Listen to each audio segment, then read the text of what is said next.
A casual glance at my husband's phone screen revealed an entire conspiracy. His relatives were planning a brazen takeover of my territory, confident in their success. The main thing was to move in while I was at work, and then supposedly I would not be able to kick them out. They were already standing at their front door with suitcases, anticipating a housewarming, and they did not even suspect that the owner of the apartment had already made the first move. "Babe, send me $20 for lunch. Or maybe 30. Better make it 30. The guys wanted to hit the bar after the shift. "It looks bad if I show up empty-handed." Marcus's voice drifted out from the bathroom, drowning out the sound of the shower. He was not asking. He was stating a fact with that lazy, entitled intonation that had been making my left eye twitch lately. I stood in the kitchen, staring blankly at the coffee pot where the foam was rising. The coffee was about to boil over just like my patience, but my patience was leaving me slower, seeping into the drain drop by drop along with the remnants of yesterday. "Marcus, didn't you just get your advance on Monday?" I shouted, taking the pot off the burner. Now I would have to scrub the stove. "They delayed it again," my husband replied cheerfully. "I told you accounting messed something up. The system is down. The boss is having a fit. Anyway, send it and I will pay you back from the stash with interest." He chuckled, and that little laugh echoing hollowly off the bathroom tiles sounded like styrofoam screeching against glass. I sighed. With interest meant I would never see that money. Just like I never saw the $500 for the car repair, a car registered to his mama that was still sitting in a garage in Gary, and the $300 that went to a gift for a colleague. I reached for the phone automatically. It was the conditioned reflex of a convenient wife who always had a stash, a credit card, and a conscience. But the smartphone lying on the table was not mine. Marcus, in his habit of scattering things wherever he walked, had tossed his gadget right into the bread basket. The screen lit up, vibrating against the wooden board. I glanced sideways, not because I was jealous. Jealousy requires energy, and I only had enough strength to crawl to the office and back. It was just that the notification was too bright. Transaction $150, Amtrak balance $4. I froze. The pot in my hand swayed. A drop of hot coffee burned my finger, but I did not feel the pain. $150. Amtrak. "Marcus," I called out, trying to keep my voice steady. "Are you going somewhere?" The water stopped running. "What?" A towel slapped against the floor. "No." "What do you mean?" "That was me. That was just me paying Dre back. He asked me to get tickets for him. His card is blocked. He will give me cash later." The lie was so lazy, stitched together with such white thread, that I wanted to applaud. So there was no money for lunch. The system was down, but $150 for tickets for some mysterious Dre was found on the card. He had declared empty 5 minutes ago. I set the cup down. Inside, somewhere around my solar plexus, a cold vortex began to spin. I knew this symptom. It was not fear. It was not resentment. It was the calculator turning on. Marcus' phone came to life again. A short vibration, the green icon of a messenger app. The message displayed fully thanks to the fact that this idiot never hit his notification text. "Cinder. Mama Joyce." I leaned in. The letters danced, forming a sentence. "The main thing is to get in while she is at work, and then she won't kick us out. Tasha and Shanice are packed. The train arrives at 7:30. Pick us up." The kitchen became very quiet. I could hear the refrigerator humming, the one I bought on credit 2 years ago, and the clock ticking, a housewarming gift from my father. My brain, trained by years of working in logistics, worked faster than my emotions could kick in. I instantly built the chain. Mama Joyce, my mother-in-law, a woman like a tank who believed her opinion was the only constitution valid on United States soil. Tasha and Shanice, too. Sisters-in-law, 30 and 28 years old, respectively, both finding themselves, both with the appetites of a platoon of soldiers, the grace of hippos in a china shop. They were coming here and not for a visit. The phrase, "she won't kick us out," left no room for interpretation. This was a special operation, a hostile takeover. I looked around my kitchen. The beige cabinets I saved up for 6 months to buy. The countertop made of artificial stone that I polished on Sundays. All of this was mine. The mortgage was taken out in my name 3 years before the marriage. Marcus was here with the status of a freeloader with privileges, but apparently after 2 years of marriage, He decided that the marriage certificate gave him the right to sublet and organize a hostel. The bathroom door flew open. Marcus floated out in a cloud of steam wrapped in a towel around his hips. He smelled of my expensive mango body scrub, $40 a jar by the way, and shone like a polished penny. So babe, you going to send that cash? The guys are waiting for an answer. I looked at him and I did not see a husband. I saw a liability, an asset that was rapidly depreciating and had now turned into toxic inventory. Standing before me was a man who planned to drag 3 loud, brazen women into my 12,200-foot apartment where the second bedroom was barely a den. To do what?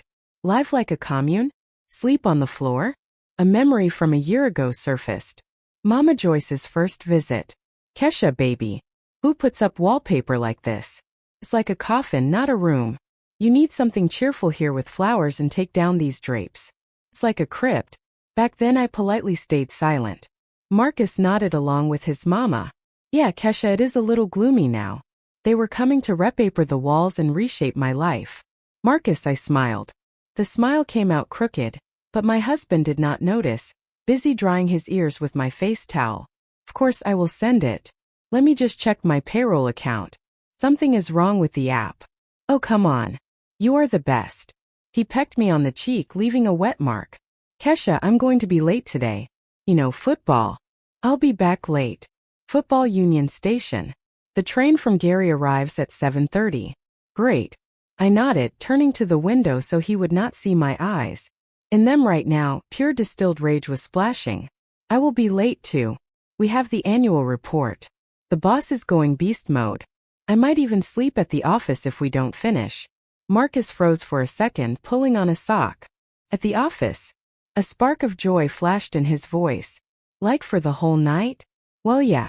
Or I will crawl in toward morning. Don't wait up. Go to bed, my poor hardworking baby. He almost sang his reply. His mood soared to the heavens. Of course, the landing zone was clear. The owner had removed herself. He could bring in the troops without a fight. Arrange the suitcases, stuff the fridge with whatever they brought, and when I returned, present me with the fact Mama is here. You wouldn't kick Mama out on the street, would you? He was already celebrating victory. He was already mentally drinking beer with Mama's fried chicken. I exhaled slowly. The feeling of being a victim vanished. Only cold calculation remained. I would not make a scene right now. A scene is emotions. Yelling is weakness. If I threw the coffee pot at him now and screamed about the text message, he would start making excuses, pressing on pity, lying about his mama being sick or staying for just a couple of days. He would drag me into a sticky swamp of negotiations where he was a master of manipulation, and I was a woman who felt sorry for her family. There are no negotiations with terrorists. I looked at the clock. 20 minutes until departure. In that time, I had to get ready without giving away the plan with a single muscle. I'm jumping in the shower, I threw out, walking past him. In the bathroom, I turned on the cold water, washed my face, and looked in the mirror. An ordinary face, tired eyes, a bit of mascara ran.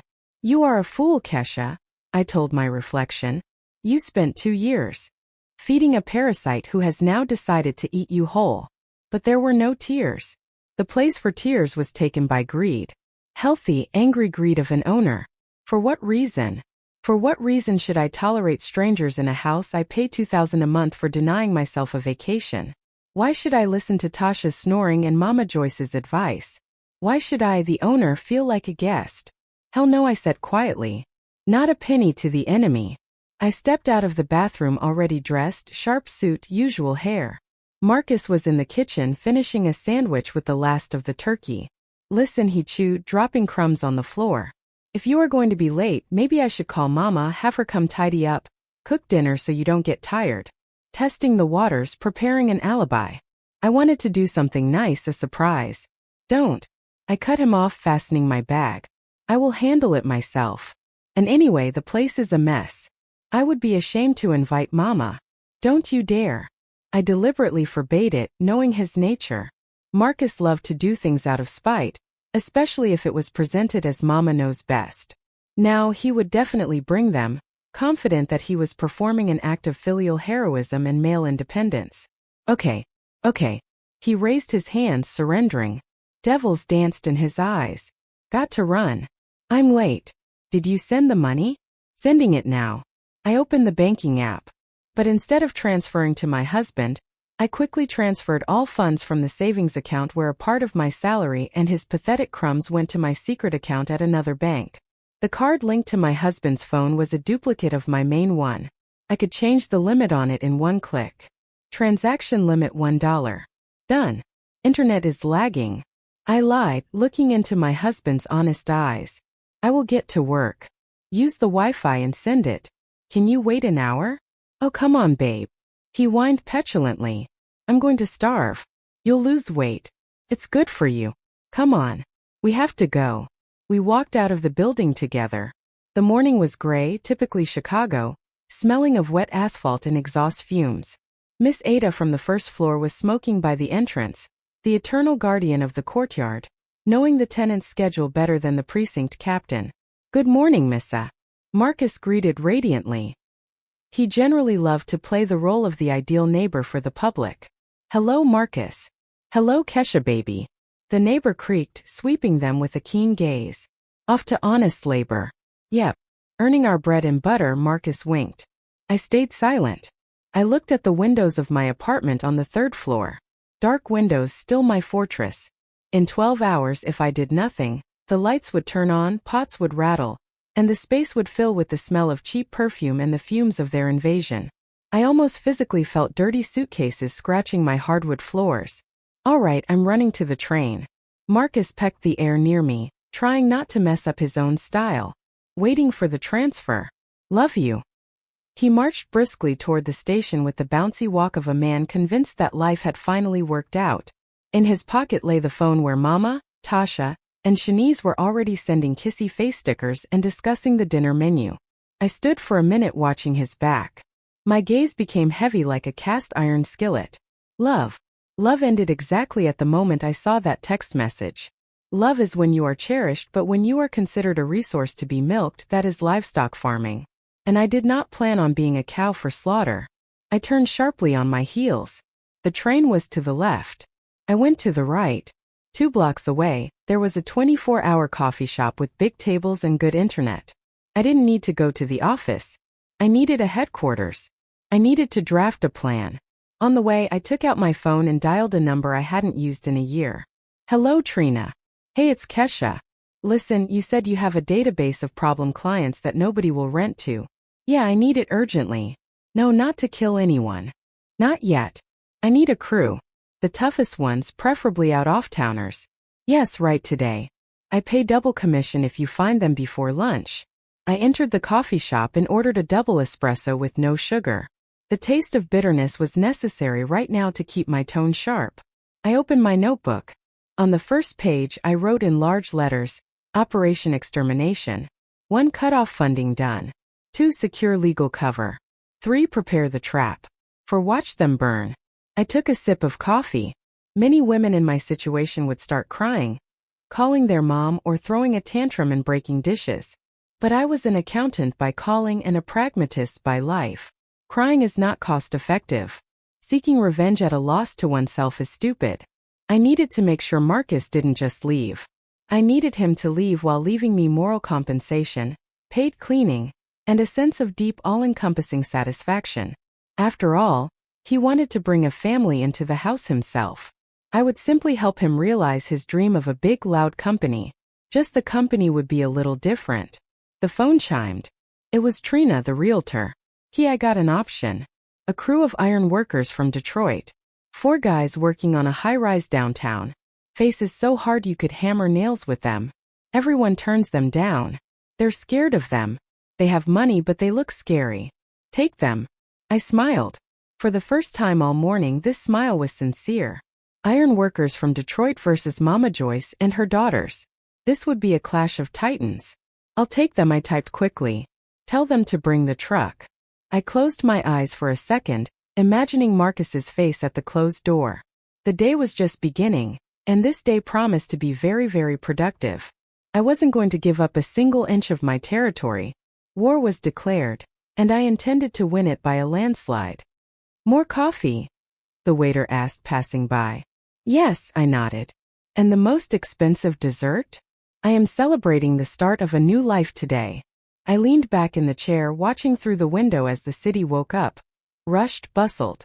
Somewhere out there in the bowels of the metropolis, Marcus was riding to work, dreaming of a free ride. Somewhere out there, the wheels of the Amtrak were clattering, carrying the invaders. And here, at a table in the corner, sat a small, fragile woman drawing a map of the minefield they would all blow up on today. I picked up the pen and underlined the item in the notebook. Move things out by 2 p.m. Time was short, but motivation was overflowing. Trina, the realtor, flew into the coffee shop like a hurricane in a designer trench coat. The click of heels, a cloud of heavy, expensive perfume, and an eternally vibrating iPhone in a hand manicured to the state of a cold weapon. She flopped onto the chair opposite me, not even taking off her dark glasses, although intimate twilight reigned in the room. "Girl, you are scaring me," she blurted out instead of a hello. "A call at 9 o'clock in the morning with the text, 'Rent my crib by lunch.' This is usually the beginning of a crime story. Did you off somebody?" "If yes, I have guys who remove carpets, but that's a separate price." I didn't smile. I slowly stirred the long cold foam with a spoon.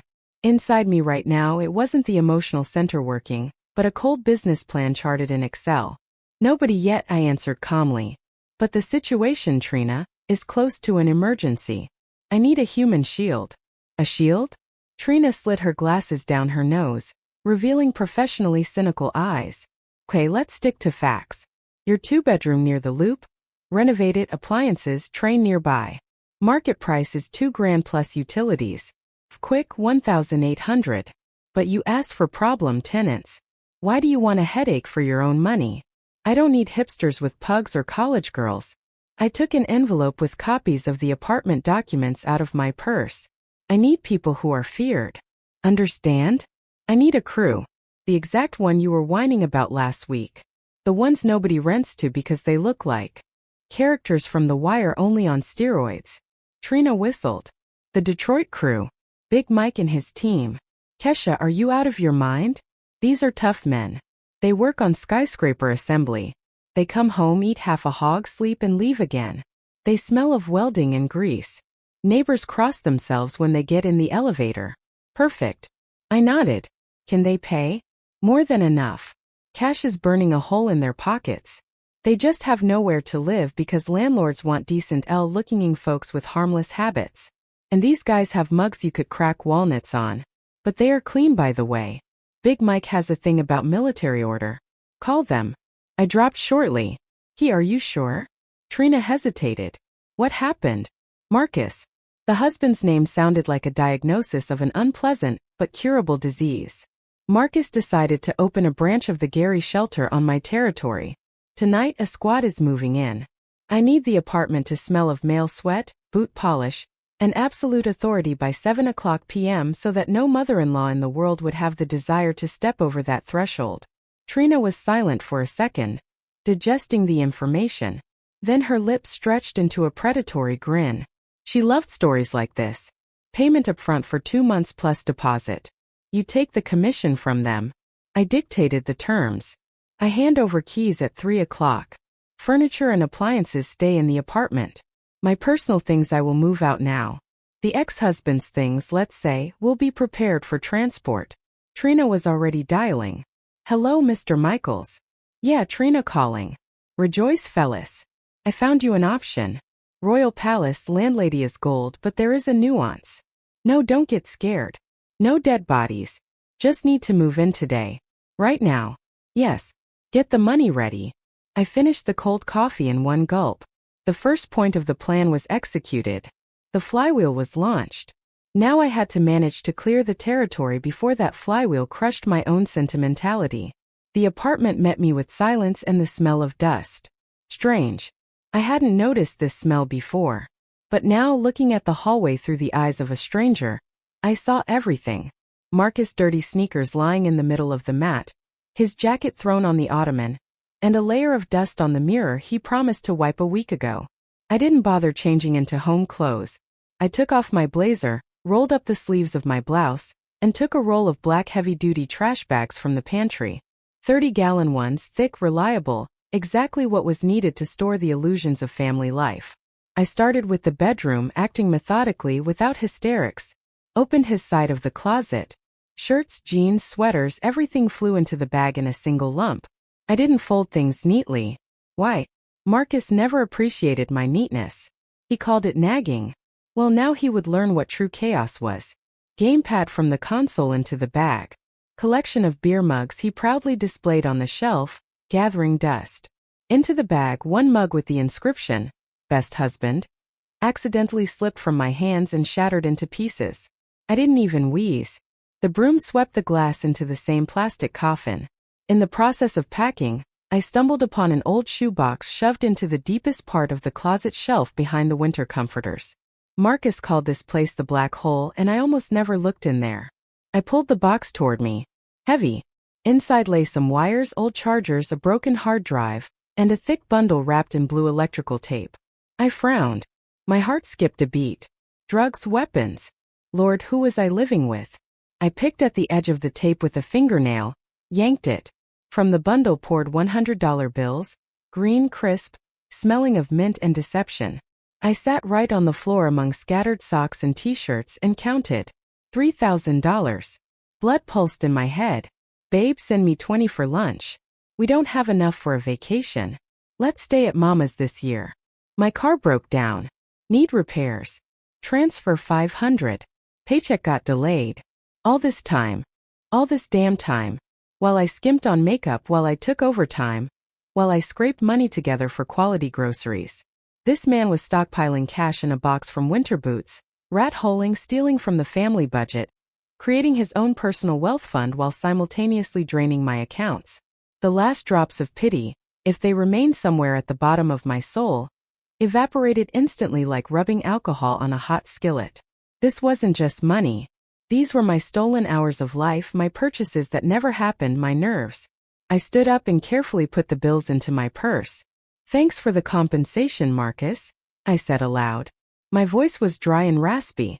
Consider this severance pay or a penalty for unilateral contract termination. Article 42 of the Family Code of Kesha Van.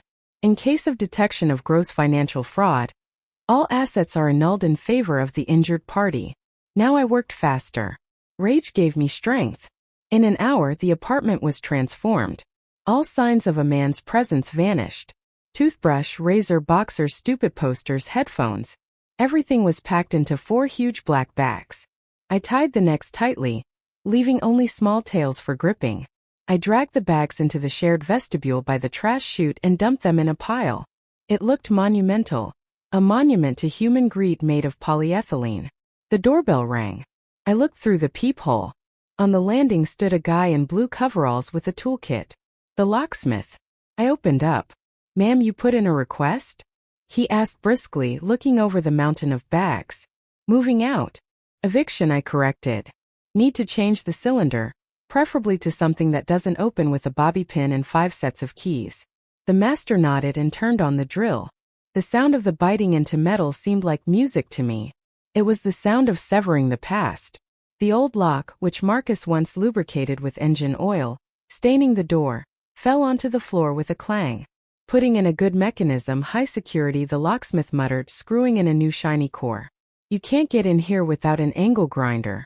At that moment, the neighbor's door opened slightly. Through the crack poked a nose resembling the beak of a bird of prey, and behind it, sharp eyes behind thick glasses. "Missa, local counterintelligence." "Kesha," the neighbor croaked. "What are you drilling for?" "Noise all over the building in those bags." "Did Marcus die?" The locksmith chuckled but didn't stop working. I took a deep breath. Miss was a dangerous witness. If she called Marcus right now and she had his number, he set up her TV every 6 months. The operation could fail. Marcus would rush over ahead of time. I needed to recruit her. "Good afternoon, Missa." I smiled the sweetest smile I was capable of. "Marcus is on a business trip, a long one. Went up north to make some money. And the things." The old woman nodded suspiciously at the Black Mountain. "That's old stuff for charity. We started a renovation, changing furniture style, wanted something new. By the way, Miss Ada, you won't believe it. I was just thinking of you." I dove back into the apartment and returned a second later holding a huge box. "Here is an Instant Pot, practically new. Turned it on twice, just taking up space. And I know you have a diet. You need to steam your food. Will you take it? It's a shame to throw it out. Expensive item. Mama Joyce gave it to me last year. God bless her health. Miss shifted her gaze from the bags to the instant pot. In her eyes, natural suspicion battled with the innate urge for free stuff. Free stuff won by a knockout.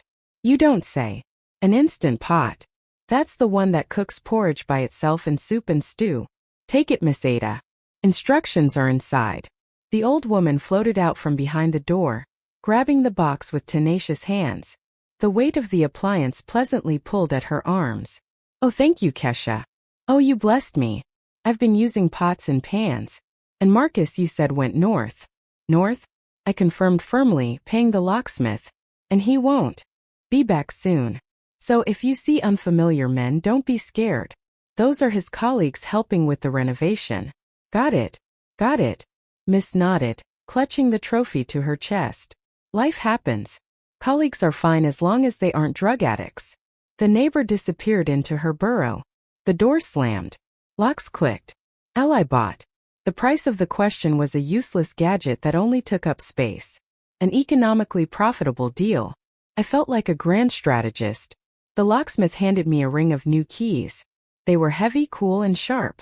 I squeezed them in my fist so hard the metal bit into my skin. The phone in my pocket vibrated.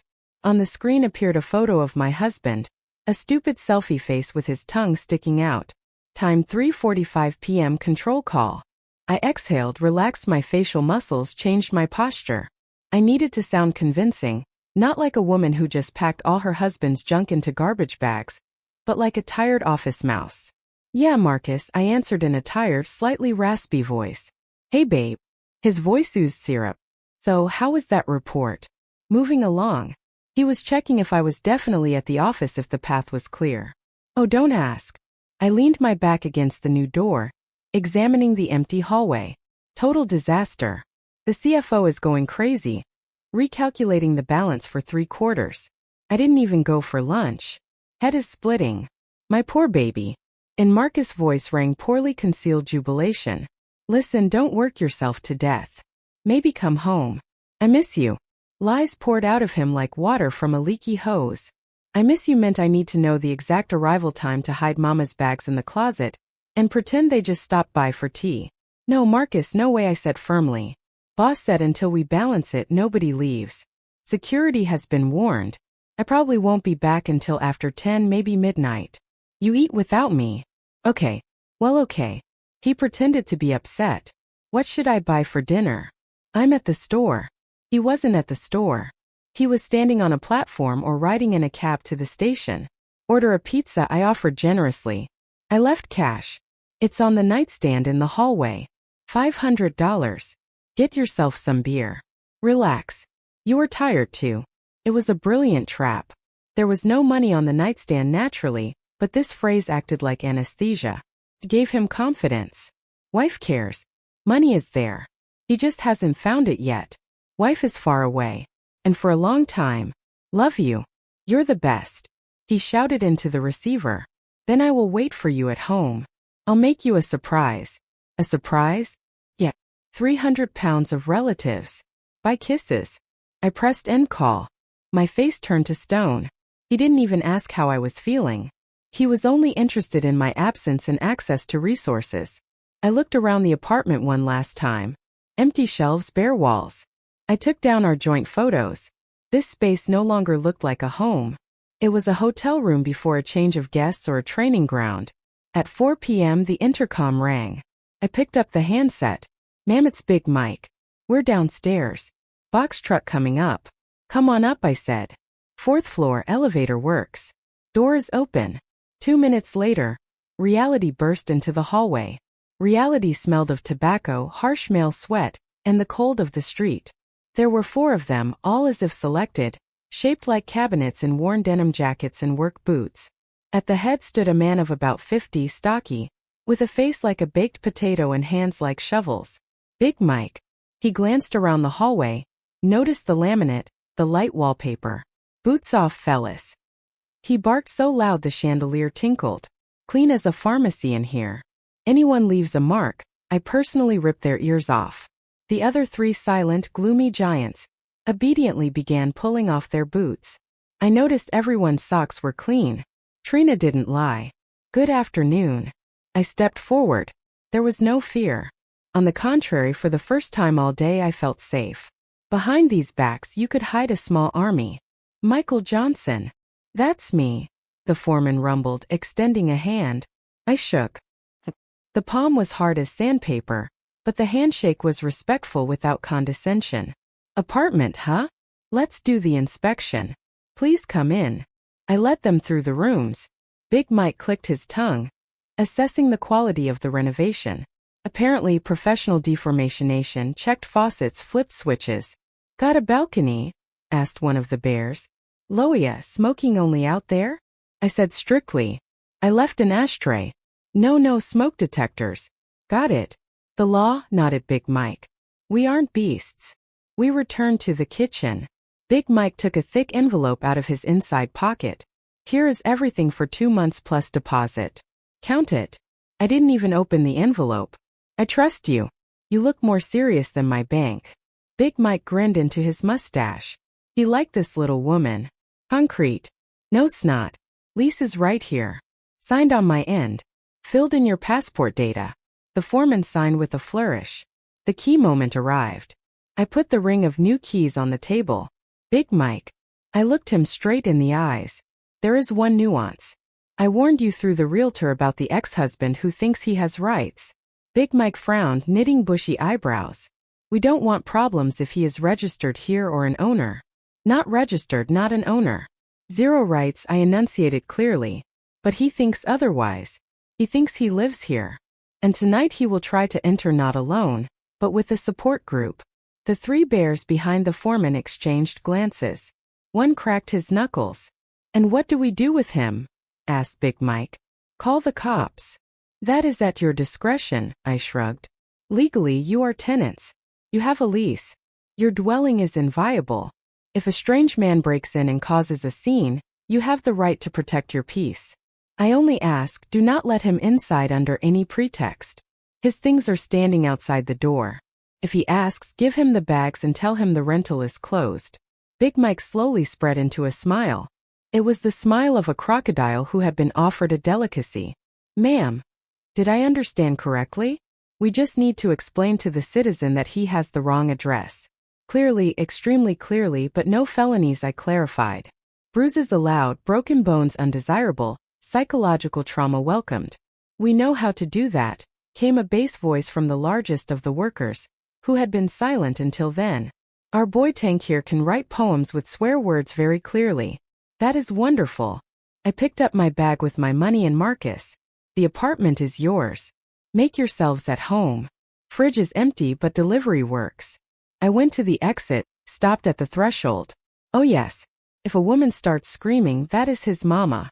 Do not touch her. She will bite anyone herself. Just ignore her. That makes her madder than anything. Copy that. Big Mike took the keys. Have a good rest, Kesha. Don't worry about the crib. It's safer with us than at Fort Knox. I walked out of the apartment. The door slammed behind me with a heavy solid click. The new locks worked perfectly. I went down the stairs, skipping every other step.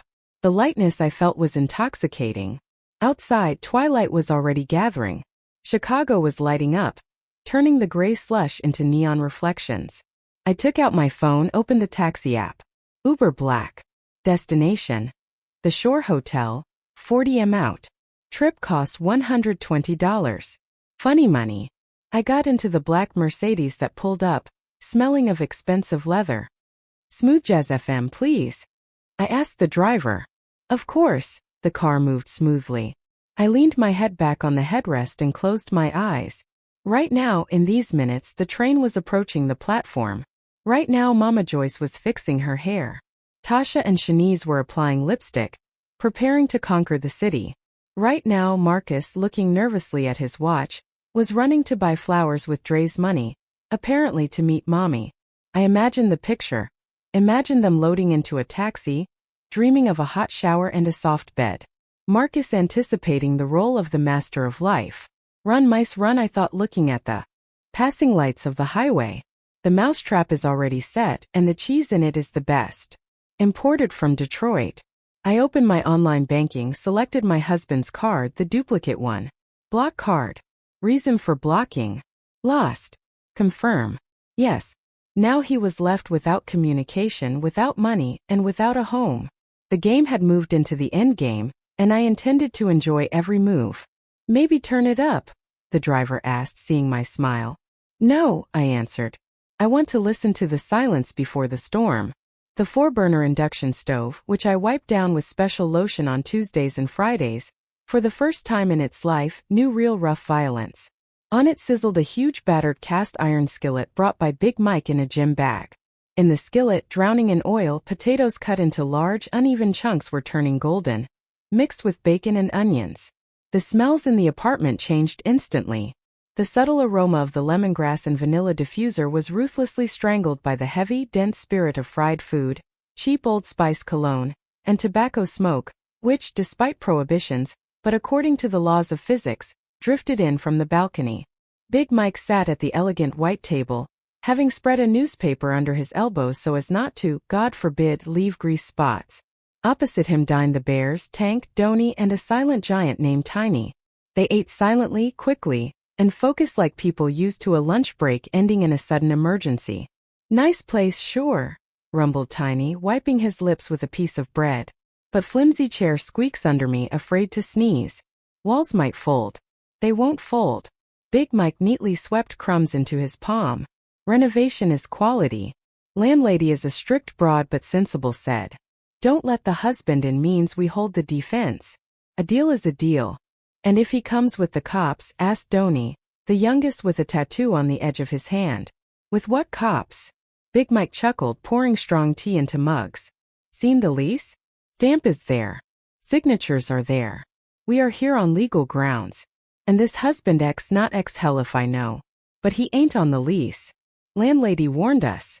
So fellas, if anyone bangs on the door, turn on the politeness, but act according to the situation. Outside the window, Chicago darkness thickened, highlighted by yellow yard lights. The apartment. Just this morning, a cozy nest turned into a bastion. In the hallway behind the new steel door stood 4 pairs of worn size 13 work boots in a row. They looked like sentinels, ready to trample anyone who encroached on the peace of tired iron workers. 40 miles away from this gastronomic feast, the black Mercedes braked at the main entrance of the Shore Hotel. A doorman in livery immediately opened the door, and I stepped onto the cobblestones. The air here was different. It smelled of pine needles, money, and calmness. I didn't feel like a fugitive. On the contrary, for the first time in 2 years, I felt like a person who returned home to my true self. Not to the ka who counts pennies at Aldi, choosing cheese on sale, but to the one who can afford to exhale. At reception, they greeted me like family. Good evening, Ms. Van. Your suite is ready. Massage booked for 9 a.m. Champagne in the room? Yes, I nodded. And ice. Lots of ice. The room was cool. A huge king-size bed beckoned with the whiteness of the sheet. I threw my bag on the armchair, walked to the panoramic window. Somewhere out there, far away in the smog and traffic, remained Marcus. Remained the apartment, the mother-in-law problems reports. I took out my phone. No notifications. Strange. Marcus should have reached the station by now. Usually he started firing off texts every 5 minutes. Where are you? I arrived. Traffic here. But now silence. Oh yes. Internet. I remembered I zeroed out the balance on his phone and blocked the card linked to the bill payment. He couldn't call or text right now unless he found Wi-Fi. And at Union Station, free internet was always a hassle. You have to pass authorization, get a text code, but the code doesn't come because the number is blocked for non-payment. This thought warmed me better than the cashmere robe I changed into. The enemy was deprived of communication. Phase 1 of disorientation was successful. I poured myself a glass of the Prosecco brought up, went out onto the terrace, and sat in a wicker chair. Pine trees rustled. Well, come on, darling. I whispered into the darkness. Show me what you are capable of without my money. Union Station met Marcus with a hum, crowding, and the smell of fried pretzels that hadn't aired out of there since the 90s. He ran along the platform, maneuvering between baggage carts and passengers with duffel bags. He was 7 minutes late. For Mama Joyce, this was equivalent to high treason. The train from Gary stood on track 3, breathing heavily with heated metal. Marcus frantically searched for car number 8. The phone vibrated in his pocket. Apparently, some push notifications from apps were coming through. But he couldn't call. Insufficient funds. What the hell? He spat, slamming his shoulder into some guy. Kesha, damn it, forgot to reload. He saw them from afar. It was impossible not to notice this group. They towered over the platform like a monument to provincial solidity. In the center of the composition stood Mama Joyce. She was wearing a burgundy coat, a monumental fur hat despite it being 50 degrees out, and the facial expression of a general accepting a parade of defeat. At her feet piled plaid shuttle bags from which stuck the necks of mason jars. On the flanks, like faithful adjutants, shifted Tasha and Shanice.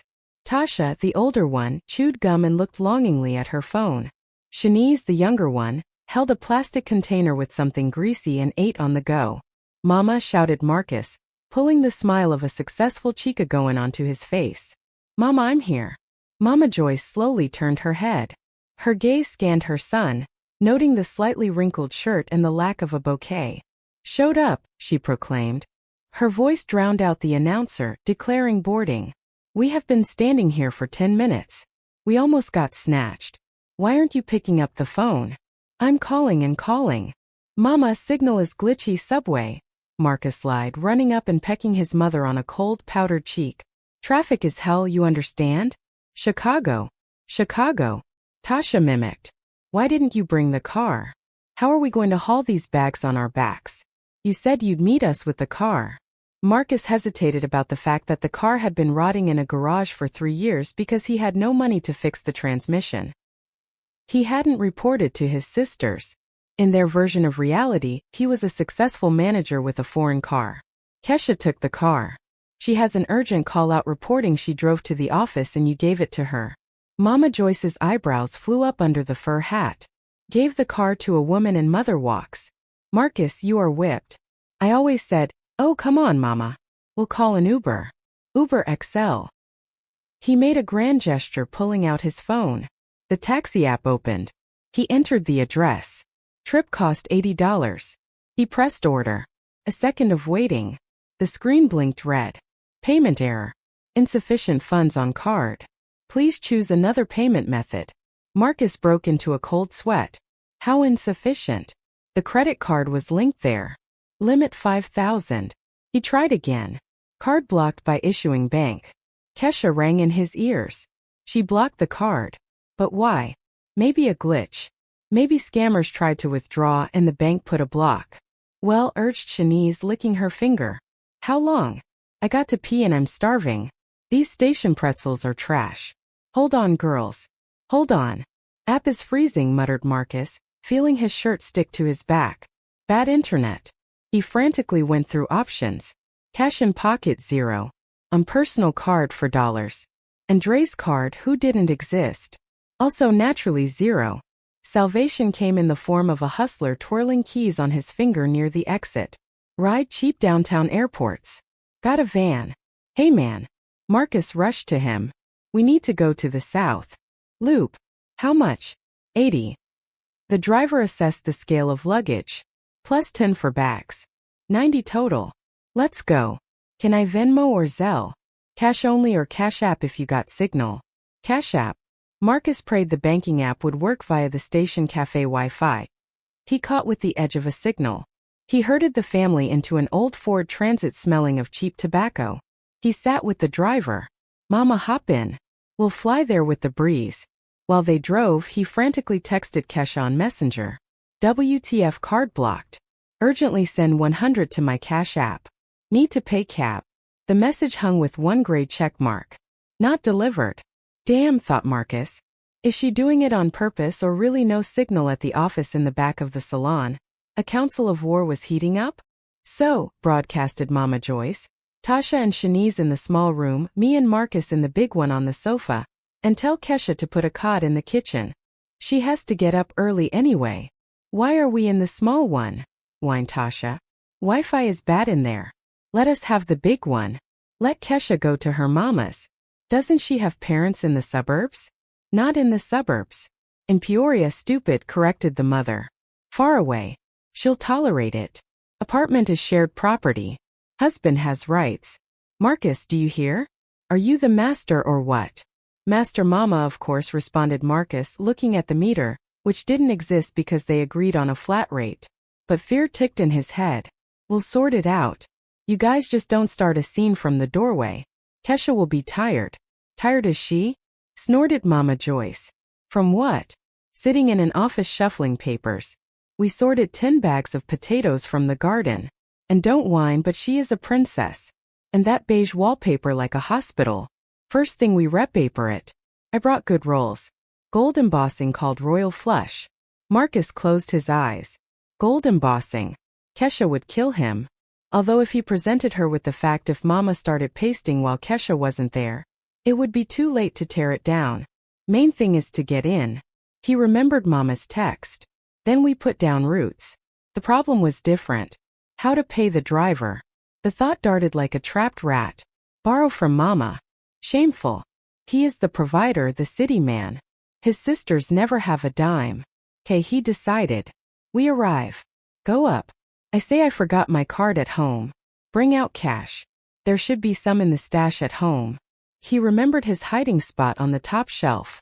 $3,000. His safety cushion. He calmed down. Money is there. It's just upstairs. The car turned into the courtyard. Familiar building. 3rd floor windows dark. Excellent. Kesha isn't there yet. Path clear. Arrived. Grunted the driver. Unload. Boss. Listen. Marcus leaned toward him, lowering his voice. Here's the deal. Card blocked. Imagine that. Bank glitching. I'll get my folks up and bring out cash right now. I live here 3rd floor. Can leave my ID. The driver looked at him with a heavy, tired gaze. I don't need your damn ID. Leave your phone and make it quick. Meter's running for waiting. Marcus meekly handed over his iPhone. It was useless without internet anyway. They unloaded. A mountain of bags grew by the entrance, blocking the path. Mama Joyce adjusted her hat. Well lit on, Moses. What's the code? Marcus confidently walked up to the keypad. Punched in the familiar combo. Beep. The intercom squealed with a nasty sharp sound. Error. Marcus frowned. Punched it again. Slower. Error. Did you forget the code?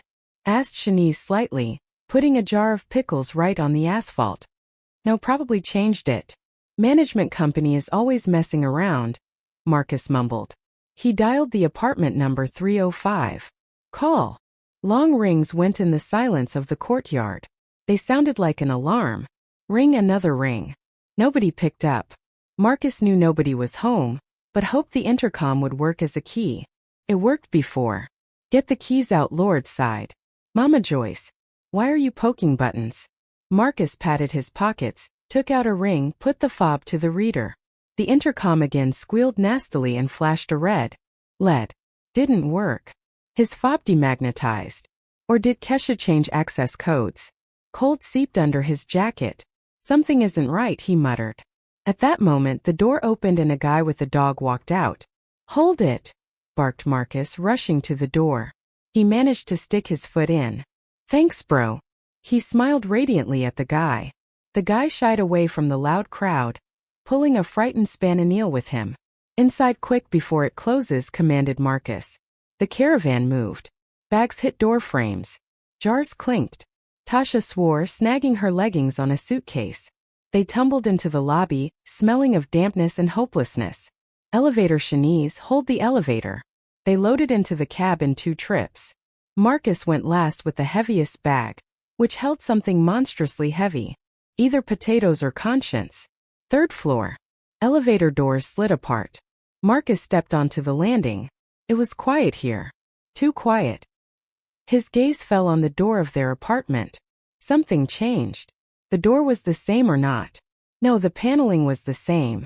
But the lock, instead of the familiar brass plate he knew by heart, a massive chrome armor plate shone. The keyhole looked alien, narrow, and mean. Marcus froze. The bag slipped from his hands. Well, why are you standing there? Open up. Mama Joyce was already breathing down his neck. He pulled out a key with trembling hands. Tried to insert it. The key went in halfway and hit a wall. Wrong profile. Tried another, a third. Not a single key fit. Marcus. His mother's voice became dangerous, like the hiss of a snake before striking. What is happening? Where did you bring us? Mama, wait. The lock is different. What different?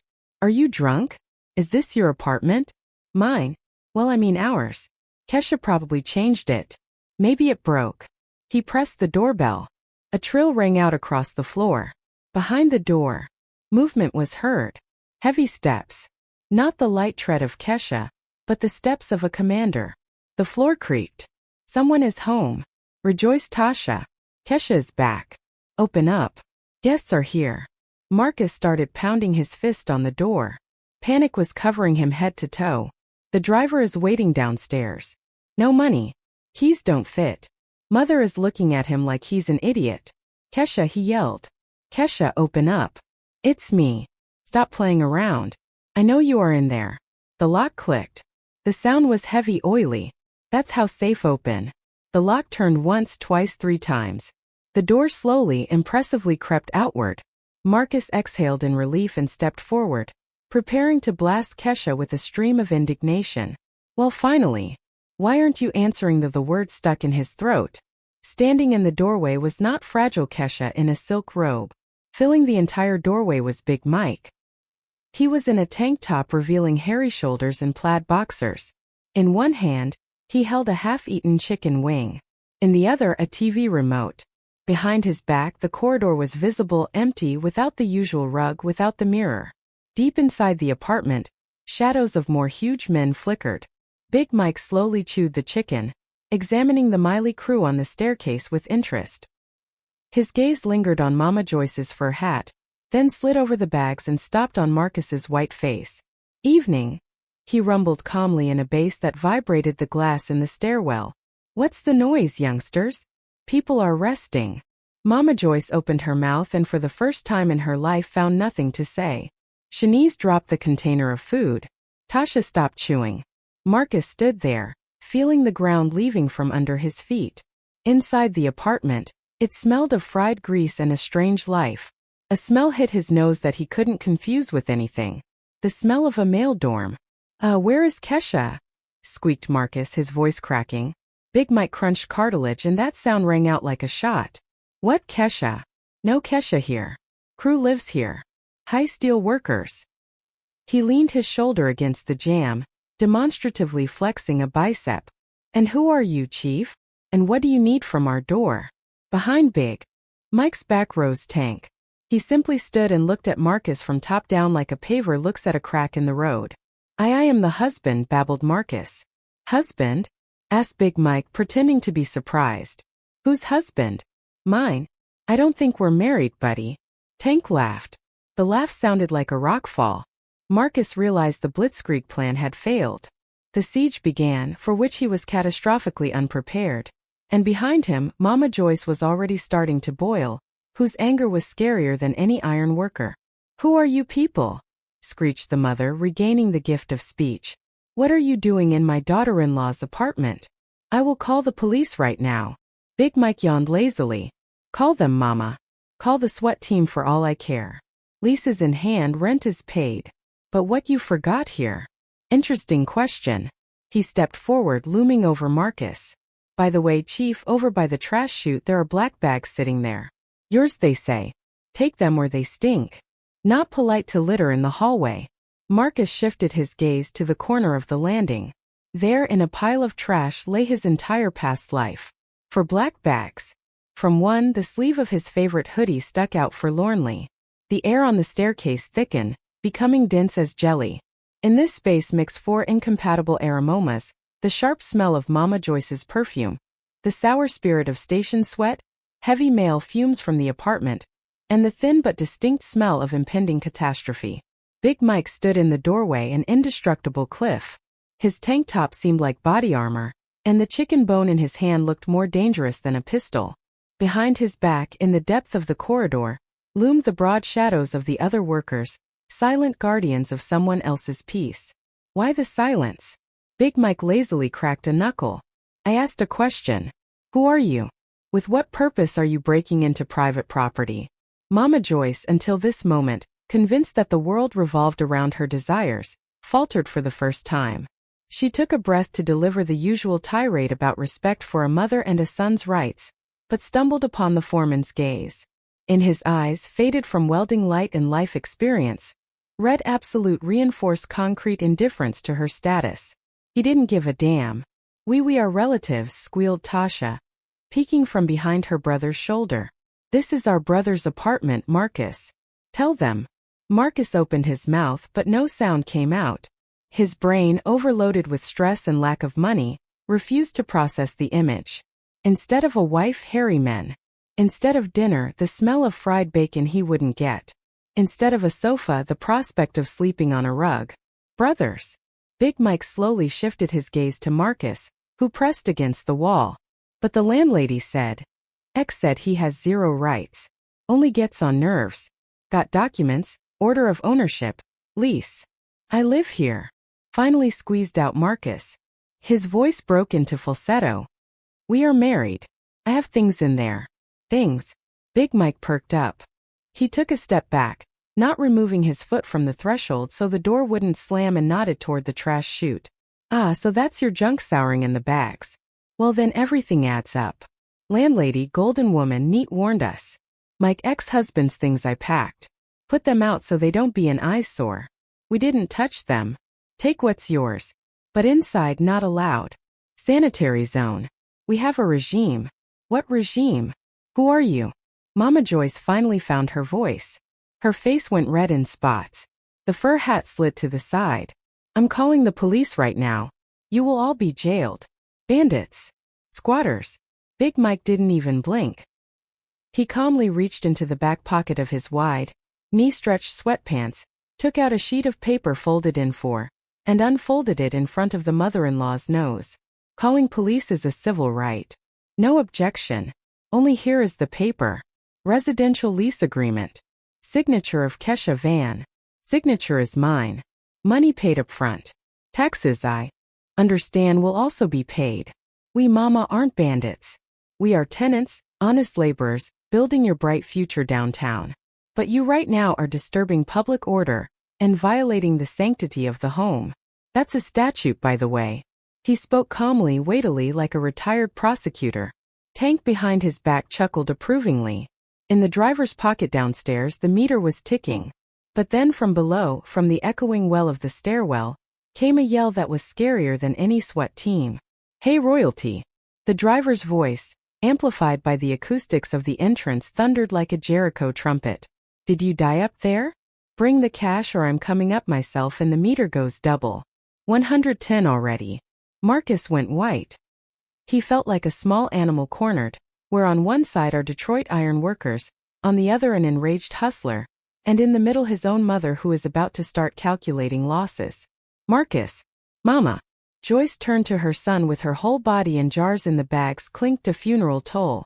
You didn't pay the taxi. Mama, I told you. Card bank.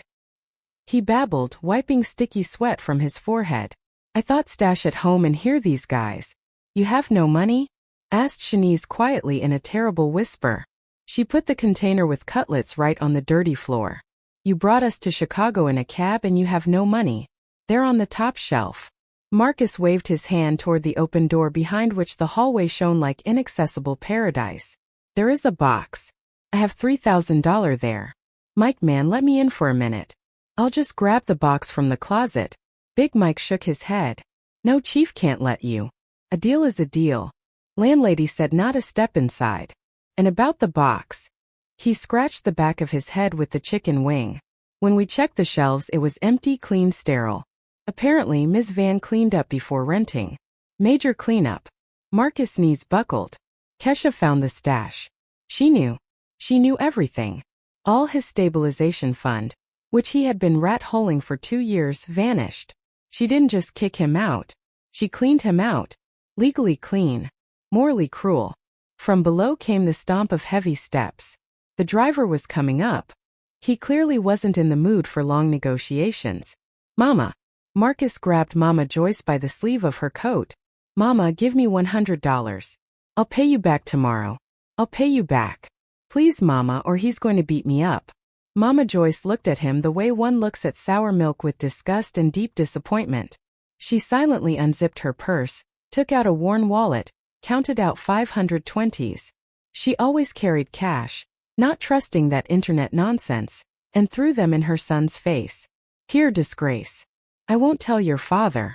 His heart wouldn't take it. The city ruined you too. Marcus, humiliated, gathering bills from the floor, dashed down the stairs to meet the driver. Pause reigned on the landing. Well, circus over? Asked Big Mike, who was getting bored of the draft.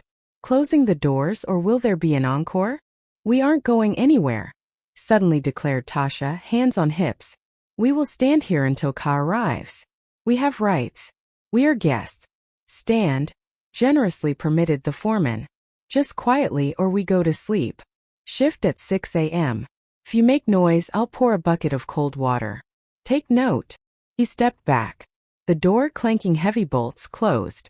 Marcus, out of breath, ran back up to the floor. Before him was a solid steel barrier. Beside it, a mountain of trash bags with his things and 3 furious women. Somewhere inside that apartment they were eating fried chicken and watching his plasma TV. But the scariest thing wasn't that. The scariest thing was he still didn't understand why. Why today? Why so harsh? How did she find out? He needed an answer right now.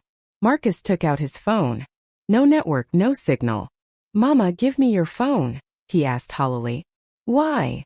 Snapped Mama Joyce, sitting down on a suitcase. To call Kesha. Mother silently held out her old button phone. Marcus's hand shook as he dialed the number he knew by heart. The rings went long. Each ring echoed in his temples like a hammer blow. In the suite of the Shore Hotel, an atmosphere of relaxed bliss reigned. Candles flickered on the coffee table. A bottle of Prosecco sweated in an ice bucket, and some old French comedy played soundlessly on the screen. I sat in a deep armchair on the terrace, wrapped in a terry robe. The night forest rustled soothingly. I wasn't sleeping. I was waiting.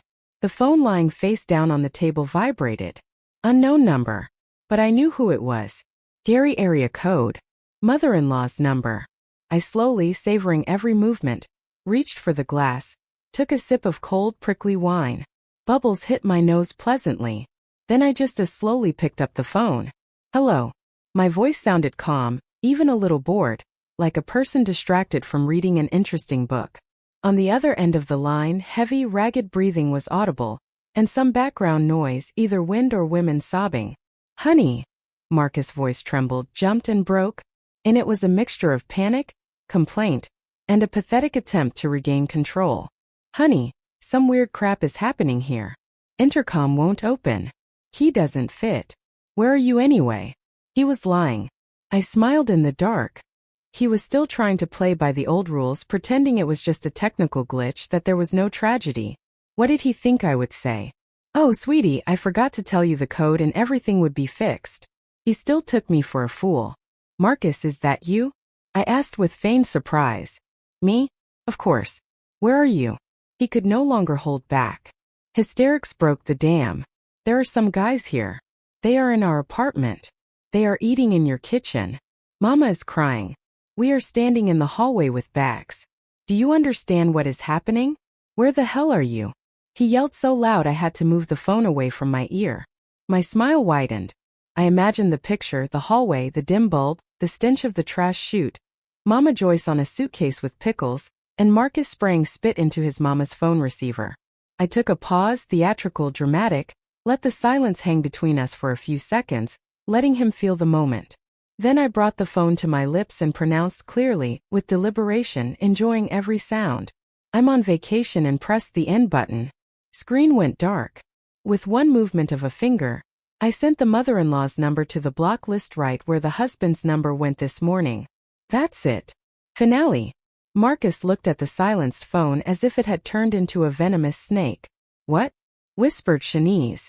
What did she say? Is she coming? Marcus slowly lowered his hand. The meaning of what was said reached him slowly, like pain from a deep cut. It wasn't just a joke. It wasn't a rhyme. It was a sentence. She isn't coming, he wheezed. What do you mean isn't coming? Mama Joy stood up from the suitcase, adjusting her coat. And where will we sleep, Marcus? Do you realize it's night outside? At that moment, the door of the neighboring apartment, 306, opened slightly on the landing again, poked out Miss Ida's nose. What's the noise? She creaked, glasses glinting predatorily. Not letting people sleep. Mama Joyce, is that you? What brings you here? Ada, rejoiced the mother-in-law, seeing a familiar face. Ada, tell these Harrods bandits took over the apartment here. Marcus came from work and keys don't fit. We need to call the police. Does your landline work? Miss Ada pursed her lips. She shifted her gaze to the 4 black bags by the trash chute, then to the new door, then to the bewildered Marcus. What bandits, Joyce? She said in a sugary voice. Kesha rented out the apartment. Told me herself this afternoon. Says husband went up north to work on a rig, earn money, and she went to her parents. So everything is legal. Marcus twitched as if hit by electric shock. Up north, he repeated. Well, yeah. Money needed, she says. Renovation to do, mortgage to pay off, and your things. She nodded at the bags. Told to throw out that junk, she says. Old stuff. She saw with vengeful pleasure how Mama Joyce's face elongated. The neighbor never liked this loud, brazen woman from out of town who taught her how to make jam and borrowed salt without returning. So don't make noise or I'll call the building super. Kesha gave me an instant pot for keeping an eye out. Good girl. Gold, not a wife. Mrs. Door slammed. Lock clicked. They were left alone, the 4 of them, plus 6 bags with pickles, 2 suitcases of clothes, and 4 bags of Marcus things. The elevator hummed somewhere on the upper floors. Marcus. Mama Joyce's voice became quiet and scary. You said you guys were good. You said she loves you. You said you are the master of the house. Mama, Marcus tried to justify himself, but there were no arguments, no money, no apartment. You are a zero, Marcus summarized the mother. Empty place. Lost the apartment. Lost the woman with money and put us out on the street. She kicked one of the black bags. The bag tore and out fell the gamepad from the console, hanging forlornly on the wire. And what do we do now? What, Tasha? Train to Gary is only at 6 a.m. Are we going to sit at the station like bums? Like bums? Confirmed Marcus, looking at his torn-up life lying on dirty tile. Because I don't have money for a hotel. Card is blocked. Cash I gave to the driver. He slumped to the floor, leaning his back against the cold wall next to the trash chute. Mama Joyce looked at her son. In her gaze was no pity, only cold calculation. How to haul all this junk back now and how much an Uber to the station would cost. Get up, she commanded. Grab your bags. We're going to the station. You will sit there and guard the things while we sleep. You going to work off my $100. She picked up her bags. And for the gold embossing wallpaper, I'll deal with you at home, she promised. At home in Gary, in your room. Wallpaper is peeling there. Anyway, I placed the empty glass on the table. I stood up, stretched, feeling my vertebrae crack, freeing themselves from the burden of responsibility. Outside the window, the moon rose, illuminating the pines with silvery light. Somewhere out there in the city, 4 people dragged heavy bags to the subway, cursing everything in the world. They dragged with them their grievances, their claims, and their caveman consumerism. But they were dragging it away from me. I checked my account balance, rent for 2 months, plus deposit plus $3,000 from Marcus stash. Total $8,000 net profit in one day, not counting saved nerves and preserved renovation. I smiled at my reflection in the dark glass. Soft power turned out to be the most destructive. I didn't scream. I didn't fight. I simply called professionals and locked the door. Sometimes to be happy you just need to change the locks in time. Vacation, I repeated quietly, tasting the word. Wonderful idea. I turned off the light and lay down in the huge, cool, impeccably white bed that belonged only to me. That night, I didn't have nightmares about my mother-in-law. I dreamed of the sound of surf and the clinking of coins, and on the nightstand next to the phone lay a ring of old keys that would never open anything again. Justice triumphed, and that justice had the taste of expensive Proco and the smell of Detroit steel. If you liked my story and want to hear more, go ahead and subscribe to my channel.